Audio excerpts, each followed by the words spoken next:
Have you ever thought about starting your own podcast? When we were trying to get this podcast off the ground, we had so many questions. How do we record an episode? Where do we find background music? How do we get our show on Apple Podcasts, Spotify, and all the other places that people like to listen? And where do we find advertisers? The answer to every one of these questions is really simple. Anchor. Anchor is a one-stop shop for recording, hosting, distributing, and monetizing your podcast. And best of all, it's 100% free and 100% ridiculously easy to use. Anchor makes it simple to get up and running. You can upload and schedule your podcasts ahead of time. It publishes to all the major podcast platforms. You can easily check your stats. I could go on, but instead, why don't you go and get started? Go to anchor.fm/start to join the e-commerce minute and a diverse community of podcasters already using Anchor. That's anchor.fm/start. We can't wait to hear your podcast. It's the E-commerce Minute, your daily dose of e-commerce, tech, and retail news with your hosts, Bart Mraz and John Suter. The E-commerce Minute is a production of Sumo Heavy, a digital commerce consulting firm in Brooklyn, New York, and Philadelphia. Find us on the web at sumoheavy.com. It's E-commerce Minute, episode 328. In today's episode, Farmer's Fridge brings healthy food to vending machines. Working on the go can be challenging, especially if you're trying to eat healthier. But would you eat a salad out of a vending machine? Chicago-based startup Farmer's Fridge is betting you will.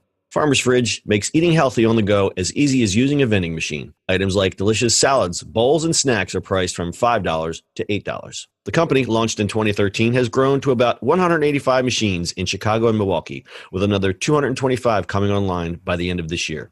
Food served from the vending machine is restaurant quality, and the company employs a chef who receives feedback from customers to constantly tweak the menu and the food.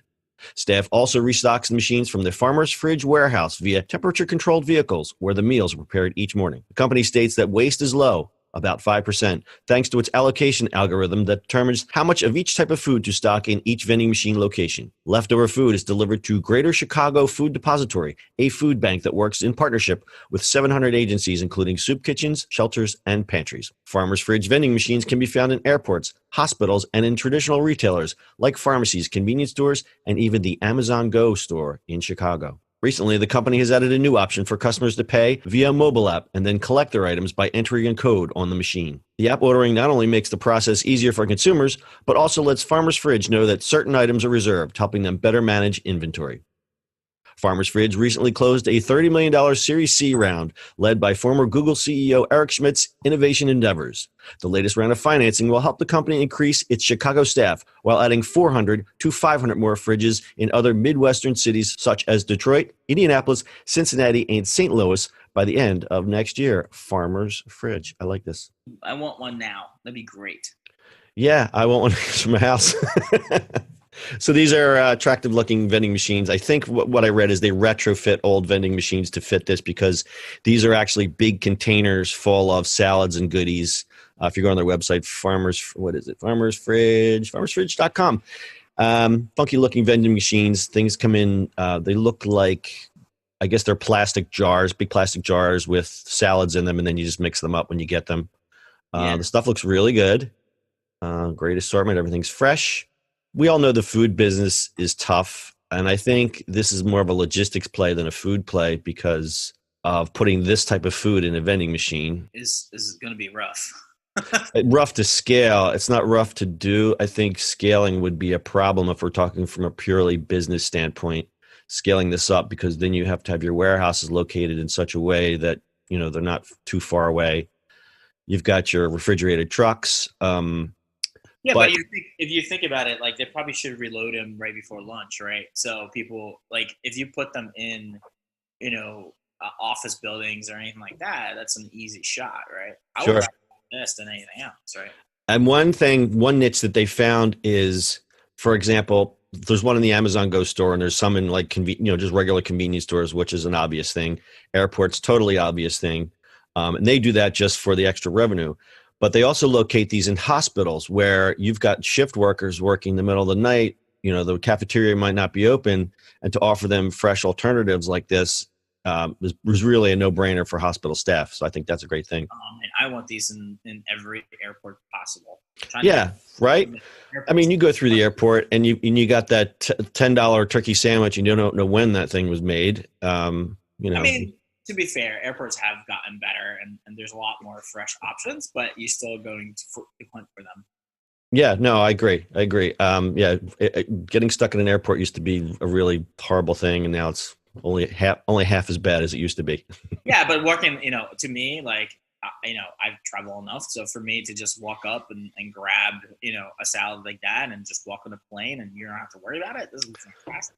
Listen, I would rather sit next to you eating a salad instead of the guy who always sits next to me eating something from McDonald's, or even worse, the guy that walks in with the full pepperoni pizza and just decides to sit and shove it. Fun, right? And you're like, how are you going to open this, buddy?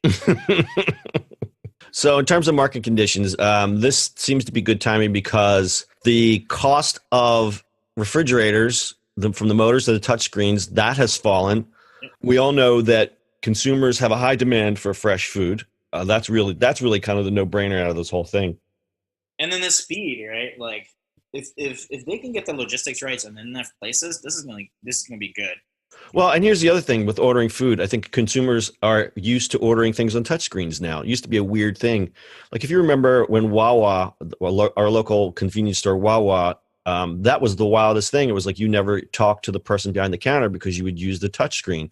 And now that's kind of ubiquitous. Like you go to a lot of places like that. And now McDonald's is going, oh yeah, you know what? This actually works. And you'll see a lot of McDonald's are like that. So now the other chains are catching up with this. And I think people are used to ordering from a screen.